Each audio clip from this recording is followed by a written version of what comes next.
ladies and gentlemen.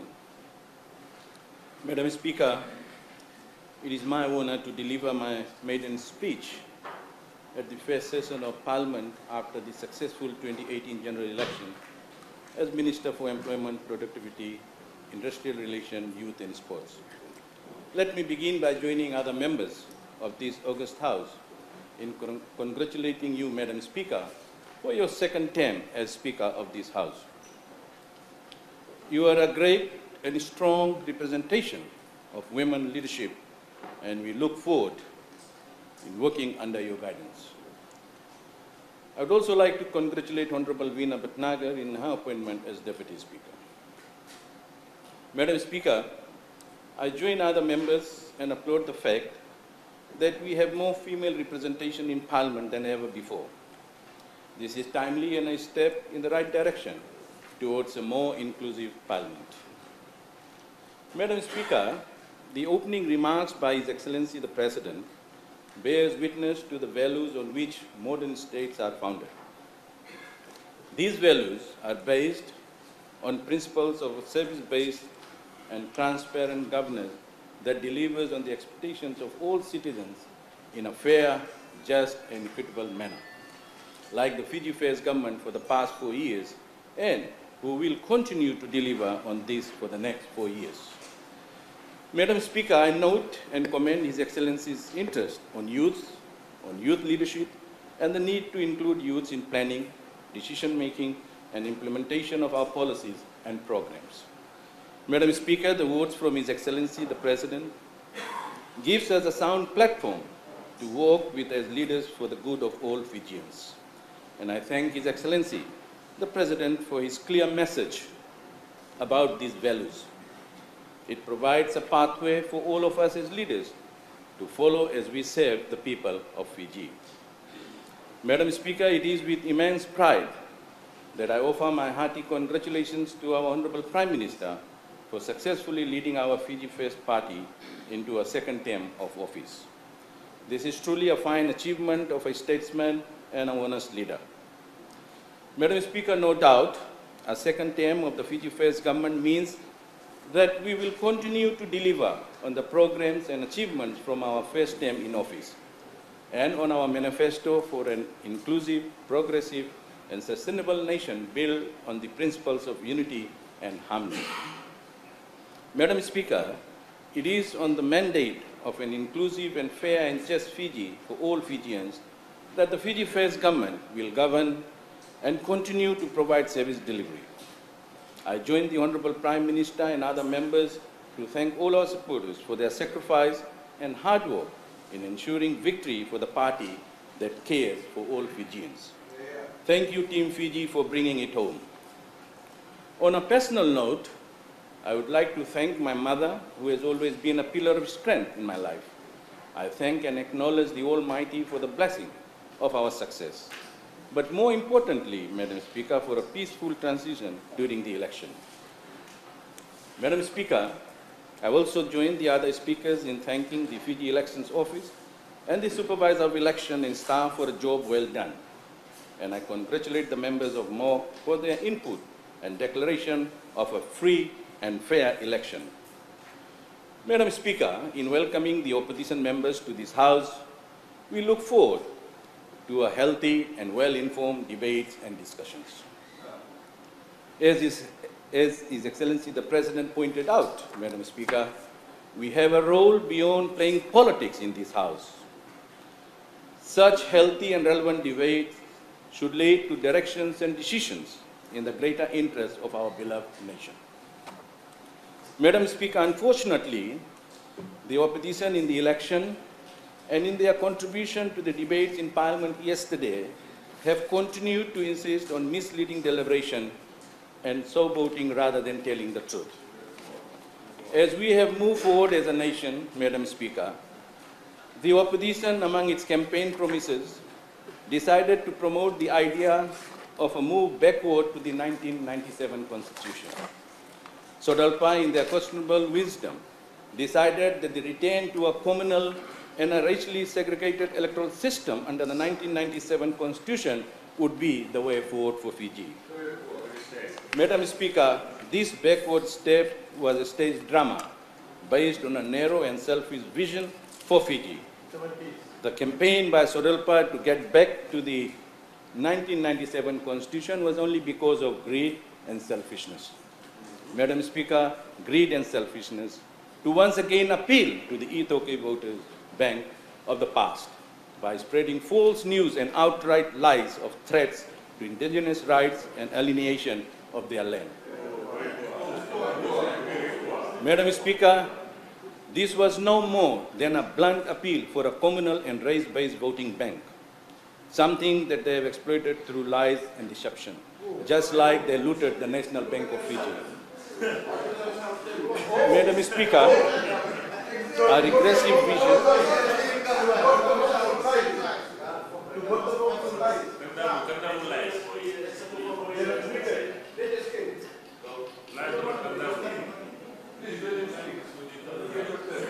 We'll give you extra time now. Thank you, Madam Speaker, this was no more than a blunt appeal for a communal and race-based voting bank, something that they exploited through lies and deception, just like they looted the National Bank of Fiji. Madam Speaker, a regressive vision that fortunately the people of Fiji rejected. Madam Speaker, the 1997 Constitution, like the other communal and racially charged Constitution of 1970 and 1990, is where it deserves to be, confined to the archives of history, and long may it stay there. Madam Speaker, as a nation, Fijians rejected divisions over unity. Madam Speaker, then there is an issue of lies over truth. Madam Speaker, I asked the leader of NFP, unfortunately they are not here, but they must be listening me. I asked the leader of NFP to confirm or deny the marriage between NFP and that of Sodelpa during the midnight hours of election.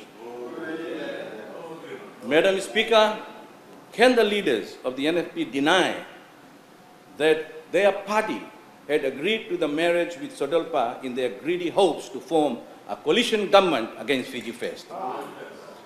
And Madam Speaker, why they are silent now? Because people want to know. They are behaving like the shameful bride opting out of the final rites.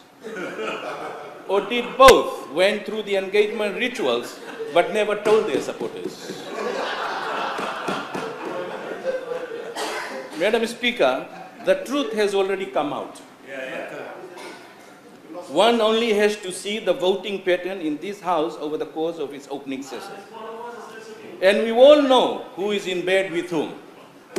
Madam Speaker, the lies and deception of the other side will only serve to highlight the good news of the Fiji First over the false news of its opposition. Madam Speaker, the Fiji First victory is a victory of a party and of a government that thinks beyond election and thinks about nation building and sustaining this for the generations to come. As the American thinker James Freeman Clark said, and I quote, "The difference between a politician and a statesman is that a politician thinks about the next election while the statesman thinks about the next generation." This is the situation we have here, Madam Speaker. And it is on this platform of working for generations rather than just to win elections that we move forward with more good news for the people of Fiji.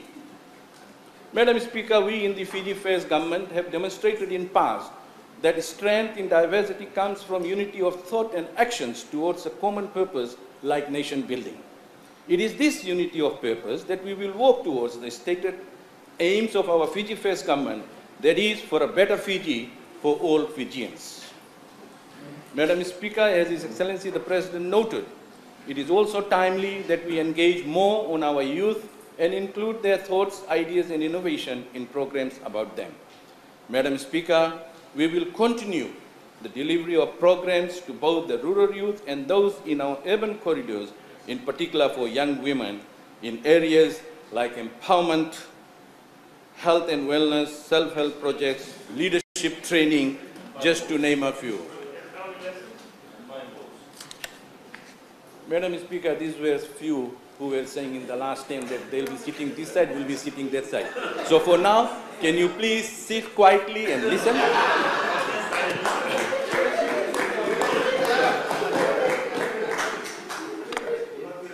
The only graduation is that from there you have come here.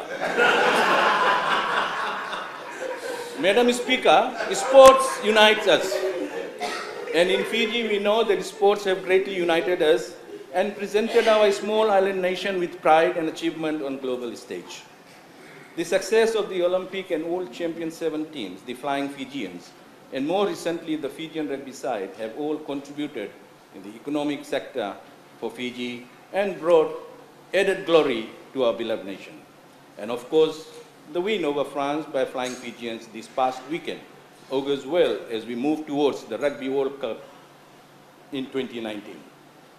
Madam Speaker, our congratulations goes to the players, team management, and all those who were involved in this win. And the world will be watching as the fantastic Fijian Sevens team prepares for the Olympic gold medal sevens rugby in Japan in 2020. Madam Speaker, I would like to make my final remarks by paying some attention to the task of nation building. Madam Speaker, in just over a year, 2020, Fiji will celebrate its golden jubilee or 50th year of independence. Madam Speaker, as a child from generation of an immediate period of independence, I'm proud to touch on this subject as we approach to this important milestone. As a child, the message I got from 10th October 1970 provided the pride and drive for me to save my country in whatever capacity I could.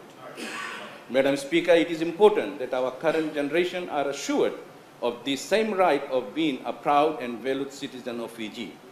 I recall those moments from 1970 as I feel that it carries a noteworthy message as we begin another parliamentary term, another term of Fiji First government. The message, Madam Speaker, is that we need to more than any other time in our history to focus on a Fiji that unites us on the pathway to being a great nation as we move towards our 50th year of independence. And we reject the notion, as the Fijian people have done in the 2018 general election, of a regressive, narrow, ethnically divided vision given by opposition that takes us back to a divided nation. Madam Speaker, we look forward to serving all Fijians with sincerity and dedication. Our sole concern is the welfare of our people and our country. I believe that service is the best form of leadership. Madam Speaker, I'm privileged and honored to make this maiden speech for this term of Parliament, and I look forward to the upcoming 4-year term of the Fiji First government. May God bless us all. Thank you and Vinaka.